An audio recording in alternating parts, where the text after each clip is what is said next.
Jemaat yang dikasihi oleh Tuhan Yesus Kristus, Shalom. Hari ini saya akan menyampaikan firman dengan judul pribadi yang dipakai Tuhan. Mari kita akan baca Kisah Para Rasul pasal yang ke-6 ayat 1 sampai ayat yang ke-7. Kita baca bersaut-sautan, saya baca ayat yang ganjil, saudara baca ayat yang genap, begitu selanjutnya sampai ayat terakhir kita baca bersama. Pribadi yang dipakai Tuhan. Kisah Para Rasul 6 ayat 1 sampai 7. Pada masa itu ketika jumlah murid makin bertambah, timbullah sungut-sungut di antara orang-orang Yahudi yang berbahasa Yunani terhadap orang-orang Ibrani karena pembagian kepada janda-janda mereka diabaikan dalam pelayanan sehari-hari. Silakan.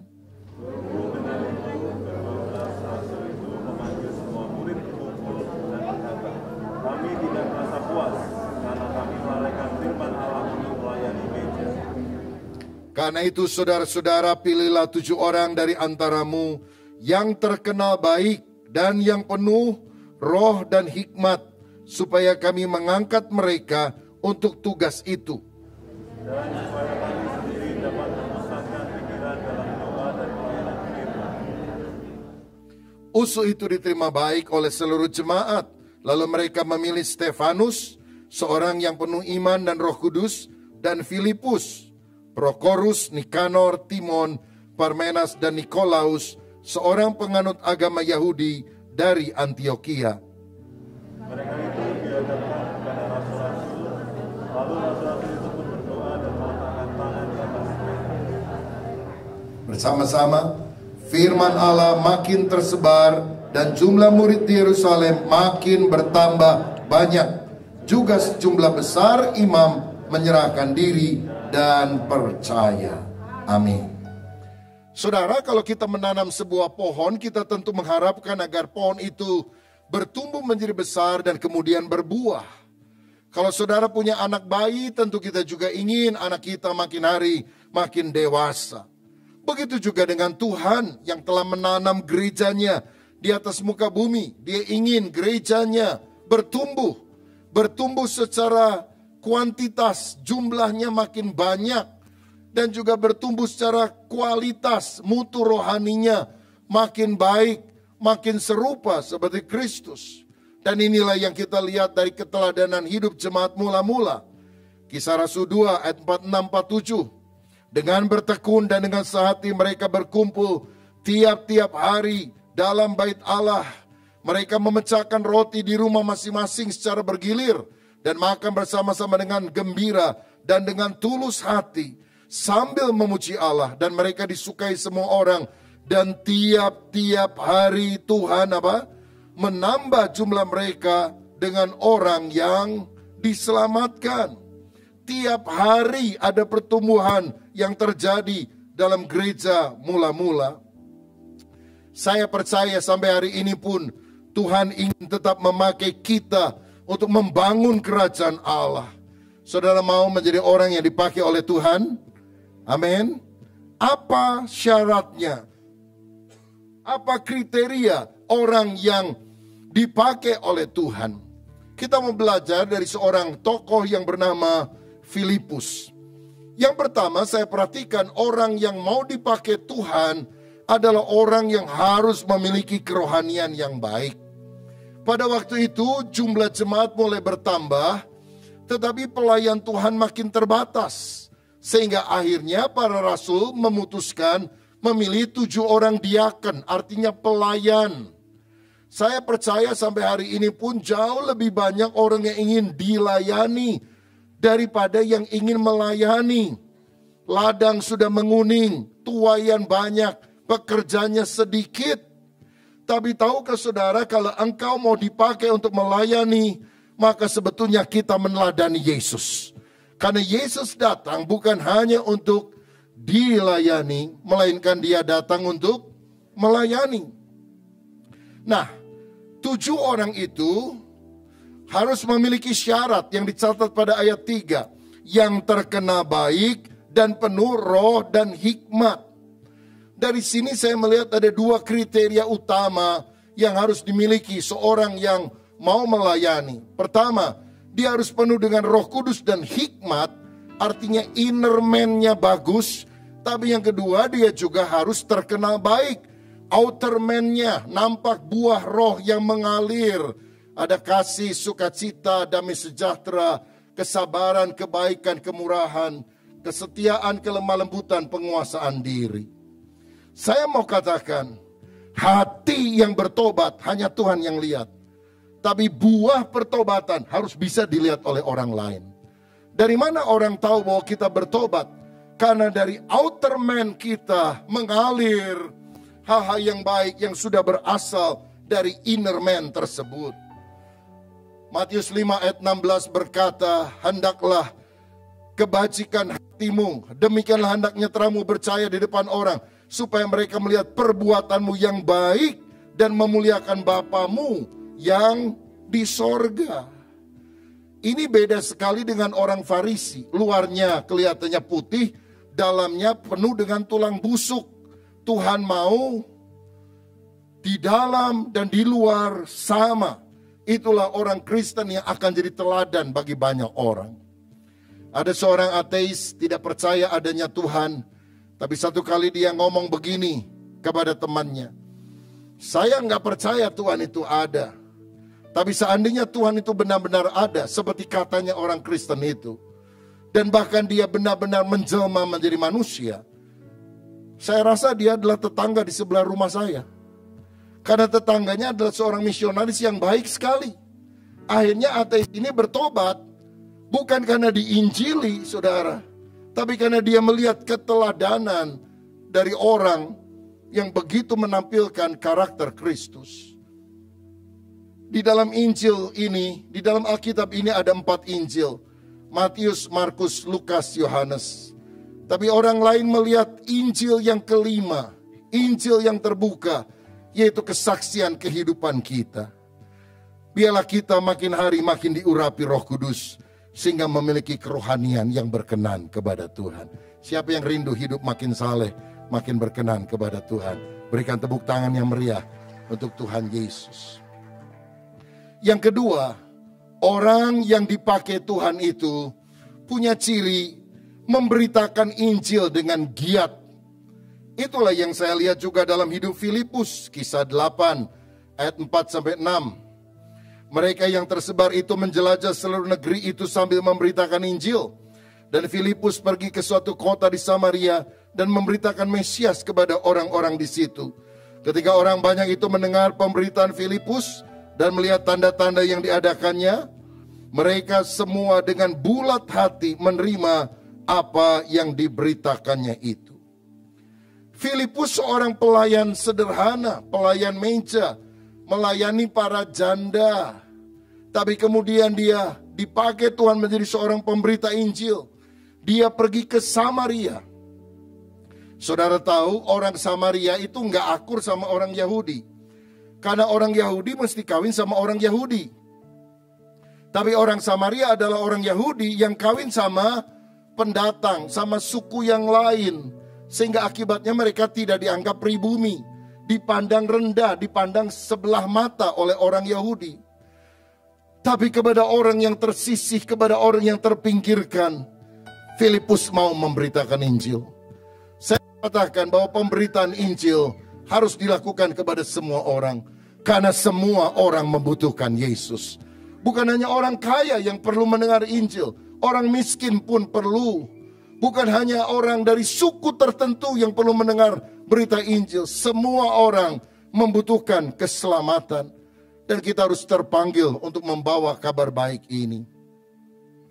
Saudara, Filipus itu meniru siapa sebetulnya dengan memberitakan Injil kepada Samaria?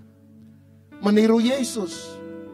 Karena Yesus pernah ke Samaria dan dia berbicara tentang air hidup kepada seorang wanita di tepi sumur Yakub. Dan akhirnya seluruh kota datang untuk berjumpa dengan Sang Mesias. Mari kita memberitakan Injil, kabar baik kepada orang-orang yang belum mengenal Tuhan. Saya ingat satu kali ada seorang pemuda namanya Markus masuk sekolah Alkitab, belajar teologi. Satu kali dia mengikuti kelas homiletika, kelas ilmu berkhotbah. Dia gemeter karena ada praktek khotbah. Saudara, dengar khotbah itu gampang. Mengkritik orang yang khotbah lebih gampang. Tapi coba saudara yang khotbah. Maka Markus mempersiapkan. Dan pada hari pelajaran itu dilakukan, guru memanggil beberapa murid untuk khotbah, termasuk Markus. Ketika Markus maju ke depan, dia bingung kan, dia sudah coba persiapan tapi rasanya akalnya buntu. Lalu dia tanya, teman-teman, saya mau khotbah. Tapi apakah kalian tahu apa yang akan saya khotbahkan? Teman-temannya bingung, ini belum khotbah udah nyanyi. Belum tahu. Oh, berarti Anda tidak siap. Kalau Anda tidak siap, buat apa saya khotbah? Lalu dia duduk, saudara-saudara. Dosen bilang, kenapa kamu begitu? Iya Pak, maaf tidak siap. Oke, ku beri waktu 1 minggu ya. Kamu mesti khotbah minggu depan. Kalau tidak, awas, kamu tidak ada nilai. Siap Pak dosen. Dia siapkan 1 minggu kemudian, saudara-saudara. Dan kemudian dia mulai berdiri dan mulai berkhotbah lagi. Teman-temannya rasa kasihan. Karena Markus anak baik, tapi nggak pintar ngomong, saudara. Lalu Markus tanya, teman-teman saya mau khotbah. Tapi apakah kalian sudah tahu apa yang akan saya khotbahkan? Teman-teman saling melirik dan berkata, sudah tahu. Maksudnya untuk menolong Markus. Markus bilang, waduh bagus. Saya belum khotbah, Anda sudah ngerti khotbahnya. Kalau gitu buat apa lagi saya khotbah? Dia duduk, saudara-saudara. Dosen marah, dia bilang, awas ya. Sekali lagi kuberi kesempatan, kamu tidak khotbah, nilai kamu 0. Baik Pak. Dia benar-benar siapkan seminggu itu untuk menyampaikan khotbah. Dan pada hari haknya dia berdiri. Teman-teman yang berunding, kasihan ini Markus, kalau nggak bisa dipecat dari sekolah Alkitab. Dan benar Markus nanya lagi pertanyaan sama. Apakah kalian sudah tahu apa yang akan saya khotbahkan hari ini? Maka yang bagian kanan berkata, sudah tahu. Yang bagian kiri berkata, belum tahu. Dan Markus berkata, hari ini ada 2 kelompok. Yang belum tahu dan yang sudah tahu. Jadi tolong yang sudah tahu, beritahu yang belum tahu. Dan dia duduk lagi, saudara-saudara. Tapi hari itu dosen tidak marah. Dia bilang, bagus Markus, saya dapat ide apa itu penginjilan. Penginjilan itu artinya yang sudah tahu, kasih tahu sama yang belum tahu. Saudara tahu bahwa Yesus itu satu-satunya juru selamat? Saudara tahu bahwa Yesus mengasihi kita dan ingin mengampuni dosa kita? Amin. Beritahu kepada yang belum tahu. Karena itulah panggilan kita memberitakan Yesus, Sang Juru Selamat. Memberitakan Injil, kabar baik, supaya orang berdosa diselamatkan. Saya melihat Filipus ini bukan hanya memberitakan Injil dengan giat, tapi dia adalah seorang pelayan yang tidak pandang bulu, tidak pilih-pilih pelayanan, kecil atau besar, enak atau tidak. Kisah Rasul 8 ayat 26 mencatat, kemudian berkatalah seorang malaikat Tuhan kepada Filipus, katanya, bangunlah dan berangkatlah ke sebelah selatan menurut jalan yang turun dari Yerusalem ke Gaza. Jalan itu jalan yang sunyi. Waktu dia memenangkan banyak jiwa di Samaria, malaikat bilang, sekarang aku alihkan kamu. Pelayananmu adalah ke jalan sunyi. Karena ada 1 orang yang harus kamu menangkan di sana. Kalau saudara di posisi Filipus sedang melayani ratusan orang bertobat, dan harus melayani 1 orang di jalan sunyi, bukan jalan rame, saudara-saudara. Mungkin kau bilang, kok nggak efektif bener ya? Saya lebih baikkan pelayanan kepada lebih banyak orang daripada 1 orang. Tapi Filipus tidak pernah membantah Tuhan. Mau jalan rame, jalan sunyi, mau banyak orang, sedikit orang, dia pelayanan. Pelayanan itu jangan pilih-pilih. Banyak orang sekarang mau melayani, oh saya malah melayani kalau di sini, kalau begini, kalau begitu. Kita ini cuma kacung, cuma budaknya Tuhan. Tuhan suruh apapun, tidak punya hak kita untuk membantah. Dia adalah kurios, kita adalah dulos. Dia adalah Tuhan, kita adalah hamba. Sayang ada banyak orang mengaku diri hamba Tuhan, tapi dia merasa dia adalah Tuhannya. Dia memanggil Tuhan guru, tapi dia mencoba menggurui Tuhan. Saya rasa Filipus ini seorang yang benar-benar kita harus teladani. Saudara, memang yang dimenangkan cuma satu orang, yaitu bendahara Ratu Ethiopia. Dia sedang berjalan dari Yerusalem kembali ke negaranya, naik di sebuah kereta berkuda. Dia membaca kitab Nabi Yesaya, dia tidak ngerti. Dan kemudian Filipus mulai memberitakan Injil kepada orang ini.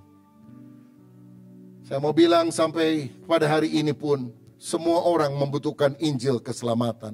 Mari kita setia memenangkan jiwa, menanam gereja baru. Karena melalui satu orang ini seluruh Ethiopia akhirnya mendengar Injil. Sampai hari ini kalau banyak orang Kristen di Ethiopia, itu karena apa yang dilakukan oleh Filipus kepada satu orang. Tapi dampaknya sangat luar biasa. Ayo kita dipakai oleh Tuhan untuk menanam jemaat-jemaat dimanapun berada. Sejak beberapa tahun yang lalu saya punya kerinduan untuk gereja kita bisa membangun sebuah jemaat di Bandung Timur. Karena sejauh yang saya tahu di daerah Bandung Timur belum ada gereja resmi sampai sekarang. Sekian tahun yang lalu 7 gereja di Ranca Ekek ditutup oleh massa. Ada HKBP sekian bulan yang lalu digeruduk oleh massa. Memang ada gereja yang didirikan, tapi sejauh yang saya tahu bukan gereja dengan izin yang resmi. Maka kita telah membeli sekitar 3 tahun yang lalu sebidang tanah di Gede Bage, Sumarekon, hampir 2 hektar, saudara. Kita mulai mencicil dari waktu ke waktu, mengurus izin gerejanya. Karena itu bukan hal yang mudah. Kalau saudara dengar ada satu kota viral namanya Cilegon. Itu terjadi karena hampir ada 3.000 orang Kristen di sana. Tapi tidak satu pun gedung gereja diizinkan. GBI juga punya gereja di Cilegon. Hanya bisa ibadah di ruko. Itu pun kadang-kadang diganggu terus oleh massa. Tidak punya izin resmi. Kebaktiannya harus di kompleks Kopassus. Di kota Serang. Kira-kira 15-20 kilometer. Jemaat-jemaat sederhana diangkut pakai angkot kendaraan umum. Pergi dan pulangnya. Begitu bertahun-tahun. Kita berdoa supaya di Cilegon pun Tuhan memberikan kemudahan. Karena ibadah adalah hak setiap warga negara yang ada di Republik ini. Bandung Timur mirip seperti itu. Cuma Cilegon lebih viral, saudara. Kita berusaha, kita berdoa, kita melakukan pendekatan. Sulit, saudara. Tapi akhir September yang lalu, oleh anugerah Tuhan, kita mendapatkan izin resmi untuk Gereja Bethel Indonesia. Bukan gedung pertemuan, bukan gedung serbaguna. Gereja Bethel Indonesia. Itu anugerah Tuhan. Anugerah yang luar biasa. Apa enggak ada hamba Tuhan yang ngurus izin dari dulu? Banyak. Apa mereka kurang doa puasa? Enggak, mereka juga sungguh-sungguh. Kok kita yang dapat anugerah Tuhan? Kita enggak lebih benar, kita enggak lebih baik, kita enggak lebih kaya, kita enggak lebih suci. Hanya Tuhan memberi kepercayaan kepada kita. Sehingga kita harus bergotong royong. Merindukan supaya di Bandung Timur juga didirikan gereja di sana. Sekalian dengan museum Alkitab modern supaya orang-orang muda bisa melihat seluruh Alkitab. Hanya dalam satu kali kunjungan mereka tahu, punya biblical worldview tentang apa isi Alkitab dari Kejadian sampai kitab Wahyu. Dan hari Selasa kemarin, 5 hari yang lalu, kita melakukan peletakan batu pertama dan doa bersama di Sumarekon. Dan kalau Tuhan izinkan dalam waktu yang tidak lama kita akan segera membangun sebuah gedung gereja di sana agar banyak orang mendengar Injil Tuhan Yesus Kristus. Saudara-saudara, pada waktu izin itu keluar dan saya dapatkan WA-nya dari panitia, nomornya dan sebagainya. Saya posisi sedang ada di Singapura, saudara. Mungkin tidak banyak yang tahu, 6 bulan yang lalu, waktu saya check up di Jakarta, check up biasa saja, ada dokter yang pakai USG melihat di bagian leher saya, bagian bawah, tiroid, itu ada 2 benjolan yang cukup besar. Dia bilang, Pak, periksa. Kalau perlu biopsi untuk menentukan apa yang ada di dalamnya. Saya pergi 3 bulan kemudian ke Singapura dengan alat yang lebih canggih, difoto dari kiri kanan muka belakang, dan memang ditemukan, saudara-saudara, terutama ada 2 benjolan, dan bisa dilihat satu hanya cairan, tidak masalah. Satu lagi mix, campuran antara cairan dan daging. Saya tanya dokter gimana? Mesti dibiopsi, baru tahu kanker atau bukan. Saya tidak segera mau mengambil tindakan. Saya datang ke seorang profesor ahli tiroid di Bandung. Beliau sudah lanjut usia hampir 80. Saya bilang, Prof, saya dengar kalau orang ada kanker, lalu kemudian dibiopsi, dikorek-korek begitu, malah lebih cepat nyebarnya. Apa benar enggak? Maksudnya? Ya maksud saya kalau bisa enggak dibiopsi, ya dikasih obat atau apa. Enggak bisa, mesti dibiopsi. Kalau tidak, ya enggak apa-apa sih. Paling nanti ditemukan berapa waktu, stadium 4 gitu katanya. Ini profesor nakut-nakutin lagi saudara. Aduh, saya masih belum puas, saya pergi lagi ke Jakarta. Tanya ke dokter yang berbeda. Dan dia bilang harus dibiopsi. Karena itulah berapa minggu yang lalu saya pergi ke Singapura untuk dibiopsi. Setelah selesai masuk ruang operasi, dibiopsi. Saya masuk ke kamar biasa, istirahat beberapa saat. Tiba-tiba WA masuk. Izin gereja resmi keluar. Di dalam kelemahan manusia ketika saya tidak bisa apa-apa, Tuhan ingin menunjukkan, kalau aku yang berkenan, waktu kamu lagi lemah, kamu ada di rumah sakit, aku yang mengerjakan bagianku, karena aku Allah yang kuat. Maka berdoalah saya, Tuhan berikan kepada saya minggu ini double blessing, double miracle, double happiness. Saya mohon 4 hari lagi hasil biopsi keluar. Kiranya ini juga merupakan mujizat. Karena saya harus mengerjakan hal ini. Kalau saya sakit, saya harus berobat, harus diradiasi atau apapun. Tubuh saya akan melemah. Dan itu tentu akan punya kendala untuk pembangunan yang ada. Beri saya anugerah dan kesehatan Tuhan. 4 hari kemudian dokter telepon saya sebelum dia serahkan suratnya. Dan intinya, no cancer at all. Tidak ada cancer sama sekali. Aduh, saya bersyukur kepada Tuhan. Karena saya tahu Tuhan masih mau memakai saya untuk melakukan tugas pekerjaannya. Kalau saudara mau mengalami mujizat, saudara mau sehat, mau panjang umur, layani Tuhan. Pohon yang tidak berbuah akan ditebang. Tapi yang berbuah dibersihkan supaya lebih banyak berbuah. Tapi Tuhan tetap akan memakai kita untuk menjadi alat kemuliaan-Nya. Berikan kemuliaan untuk Tuhan kita. Karena itu mari kita sama-sama melayani Tuhan, bergotong royong. Karena kalau saya bangun gereja di Mekarwangi, di Sumarekon atau dimanapun saja, itu bukan milik saya pribadi, saudara. Nggak ada nama saya yang akan tercantum. Ini punya Rubin Adi Abraham, enggak. Semuanya Gereja Bethel Indonesia. Setiap jemaat yang memberikan persembahan dan menjadi anggota jemaat, sekecil apapun persembahanmu, engkau secara legal adalah pemilik daripada Gereja Bethel Indonesia. Karena gereja sebetulnya adalah milik Tuhan sendiri. Dan dipercayakan kepada kita umatnya untuk mengelola dan membangunkannya untuk kemuliaan nama Tuhan. Apakah saudara mau dipakai oleh Tuhan?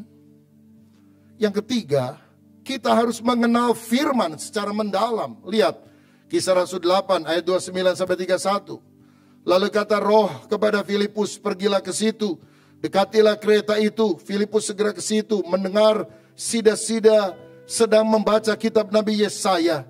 Kata Filipus, mengertikah Tuhan apa yang Tuhan baca itu? Jawabnya, bagaimanakah aku dapat mengerti kalau tidak ada yang membimbing aku? Lalu ia meminta Filipus naik dan duduk di sampingnya. Waktu orang ini membaca kitab dan tidak mengerti, yang dibutuhkan adalah seorang mentor, seorang pembimbing rohani yang bisa dengan bahasa sederhana menjelaskan kepada orang lain. Inilah ciri orang yang mau dipakai Tuhan. Saudara membaca firman, walaupun kau belum mengerti 100%, tapi engkau mulai bisa menjelaskan kepada temanmu. Yang dimaksudkan ayat ini adalah begini, begini, begini. Dan bukankah di dalam komunitas sel, komsel yang ada, kita bisa saling sharing firman. Ayat ini kalau saya aplikasikan dalam hidup caranya begini. Sehingga orang yang paling simple pun, yang tidak terpelajar pun bisa mengerti. Karena saudara menjelaskan firman Tuhan itu secara benar kepada mereka. Saudara, kita harus belajar memberikan pertanggungjawaban iman kepada orang yang menanyakan. Kadang-kadang ada orang yang tanya sama kita, orang Kristen kok Allahnya 3 ya? Allah Bapa, Putra, Roh Kudus. 3 kan? Lalu kita bilang Allah itu esa, 1, cuma 3 pribadi. Bisa dibedakan tapi tidak bisa dipisahkan. Lalu kita berikan penjelasan. Allah itu kok beranak? Siapa bidannya? Kita jelaskan. Allah itu tidak beranak secara biologis, karena istilah anak Allah bagi Yesus itu istilah. Kalau saya bilang anak kunci bukan berarti kunci beranak. Kalau saya bilang anak tangga bukan berarti tangga beranak. Kalau saya bilang anak kucing itu artinya dia punya sifat kucing karena dia adalah kucing. Kalau saya bilang anak manusia berarti dia punya sifat manusia karena dia adalah manusia. Kalau Yesus dikatakan anak Allah karena dia punya sifat Allah, karena dia adalah Allah. Nah, inilah yang disebut sebagai apologetika, yaitu ilmu yang membuat kita bisa menjelaskan secara logis kepercayaan iman kita kepada orang yang mempertanyakannya. Tujuan yang pertama dari apologetika menurut hemat saya adalah memaparkan dasar rasional bagi iman Kristen. Membuktikan apa yang dikatakan Alkitab itu benar. Memang iman itu masalah hati. Tapi bukankah Alkitab itu punya dasar yang sangat objektif? Bahwa apa yang dicatat di dalamnya adalah benar. Yesus adalah fakta sejarah. Dia pernah benar-benar mati, dia pernah benar-benar bangkit, dia pernah benar-benar naik ke surga, dan dia akan datang untuk kali kedua. Yang kedua, kita harus membela, menjawab sanggahan orang yang tidak percaya terhadap iman Kristen. Kalau ada orang menyerang, kalau ada orang mempersalahkan, kita memberikan klarifikasi, jawaban yang tepat dan benar. Dan yang ketiga, menyingkapkan kesalahan pemikiran, menyingkapkan kesalahan pemahaman dari orang lain yang tidak percaya terhadap kekristenan. Dan tujuan daripada apologetika, pertanggungjawaban iman kita kepada orang yang mempertanyakan itu bukan untuk membuat orang lain malu, marah, kala berargumentasi. Bukan juga untuk menunjukkan kepandaian dan kefasihan lidah kita, tapi membagikan kasih Tuhan agar orang berjumpa dengan Kristus, sang kebenaran itu. Itu sebabnya orang yang menjelaskan tentang firman harus nampak dalam karakter lemah lembut, hormat, dan saleh. Itulah Injil kelima yang harus kita tampilkan kepada orang lain, sikap hidup yang baik. Saya rasa hambatan penginjilan yang utama salah satunya adalah cara penginjilan yang tidak sejuk, tidak kontekstual, dan tidak menjawab kebutuhan. Pada dalam 1 Petrus 3 ayat yang ke-15, Alkitab berkata demikian, tetapi kuduskanlah Kristus di dalam hatimu sebagai Tuhan, dan siap sedialah pada segala waktu untuk memberi pertanggungan jawab kepada tiap-tiap orang yang meminta pertanggungan jawab dari kamu. tentang pengharapan apa yang ada padamu, tapi harus dengan lemah lembut dan hormat, dan dengan hati nurani yang murni, supaya mereka yang memfitnah kamu karena hidupmu yang saleh dalam Kristus menjadi malu karena fitnahan itu. Karena itu saya percaya Tuhan memanggil kita bukan untuk menang debat. Tuhan memanggil kita untuk memenangkan jiwa. Karena menang debat tapi kalau kehilangan jiwa buat apa? Saya banyak belajar firman. Belasan tahun saya sekolah teologi dari S1, S2, S3. Tapi tujuannya bukan mau ngalahin orang, sehingga membuat orang mengakui saya lebih pintar dari dia. Nggak ada guna, saudara. Memenangkan jiwa dengan kasih, supaya orang yang tidak percaya bertobat, menerima Yesus, memperoleh hidup kekal. Itu yang kita harus upayakan dengan segenap hati kita. Jadi kalau saudara ingin menjadi pribadi yang dipakai oleh Tuhan, yang pertama seperti Filipus, kita harus memiliki kerohanian yang baik. Yang kedua, kita harus memberitakan Injil dengan giat. Yang ketiga, kita harus mengenal firman secara mendalam. Dan yang terakhir, kita harus membangun keluarga teladan. Kisah Rasul 21 ayat 8 dan 9. Pada keesokan harinya kami berangkat dari situ dan tiba di Kaisaria. Kami masuk ke rumah Filipus pemberita Injil itu, yaitu salah satu dari ke-7 orang yang dipilih di Yerusalem, dan kami tinggal di rumahnya. Filipus mempunyai 4 anak darah yang beroleh karunia untuk bernubuat.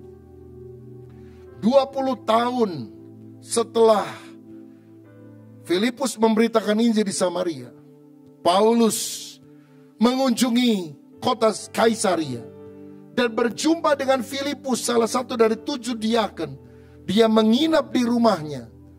Dan Paulus berkata, aku ketemu dengan Filipus. Dia punya 4 orang anak perempuan semua. Dan semuanya punya karunia bernubuat. Artinya peka mendengar suara Tuhan dan bisa menyampaikan kepada orang lain. Tidak mungkin hal ini bisa muncul dari keluarga yang tidak cinta Tuhan. Tapi Filipus dan suaminya cinta Tuhan, melayani Tuhan, melahirkan keturunan ilahi yang takut akan Dia. Bahkan anak-anaknya melayani Tuhan. Saya percaya dari sini kesalehan sejati, pelayanan sejati nyata pertama-tama dalam keluarga. Maukah kita menjadi orang yang pertama-tama melayani keluarga terlebih dahulu, supaya ada damai sejahtera dalam keluarga? Untuk apa kita punya nama besar, nama hebat di luar, tapi kacau balau dalam keluarga? Betapa kita harus berkata, Tuhan, mulai dari keluargaku. Aku mau melakukan yang terbaik, sampai akhirnya akan muncul keturunan ilahi yang juga hidup takut akan Tuhan. Salah satu ayat dalam Lukas 1 ayat 15 dan 16 yang saya sukai adalah kisah tentang Zakaria dan istrinya Elisabet, yang akhirnya pada masa tua diberi oleh Tuhan anak yang disebut sebagai Yohanes Pembaptis. Dan ini pesan Tuhan bagi mereka. Sebab ia, Yohanes Pembaptis, akan besar di hadapan siapa? Tuhan. Dan ia tidak akan minum anggur atau minuman keras. Dan ia akan penuh dengan Roh Kudus mulai dari rahim ibunya. Dan dia akan membuat banyak orang Israel berbalik kepada Tuhan Allah mereka. Yohanes adalah seorang yang disebut besar di hadapan Tuhan. Bahkan Yesus sendiri bersaksi, dari semua manusia yang dilahirkan oleh wanita, tidak ada yang lebih besar daripada Yohanes Pembaptis. Dia orang sederhana, khotbahnya bukan di gereja besar. Dia khotbah di padang gurun, teriak-teriak, gak pakai mikrofon. Bertobat, kerajaan Allah sudah dekat. Pakaiannya sederhana, makanannya sederhana. Tapi dia membawa balik orang-orang kepada Allah. Berbalik, bertobat kepada Tuhan. Bahkan dia yang memperkenalkan halayak ramai kepada Yesus. Ketika dia berkata, lihatlah anak domba Allah yang mengangkut dosa seisi dunia. Kecil di hadapan manusia, sederhana, bersahaja, tapi besar di hadapan Tuhan. Karena dipakai untuk memberitakan tentang Yesus. dipakai membuat orang-orang yang seharusnya berjalan ke neraka bertobat berbalik kepada Tuhan. Itulah orang yang besar di hadapan Tuhan. Ini doa saya kalau engkau punya anak, kalau engkau punya cucu pada satu hari.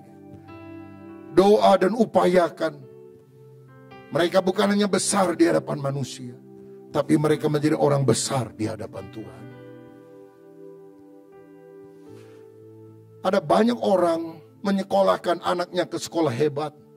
Bangga karena anaknya jadi sarjana. Bangga karena pekerjaannya bagus. Bangga karena uangnya banyak. Bangga karena punya rumah besar, mobil yang bagus. Tidak salah.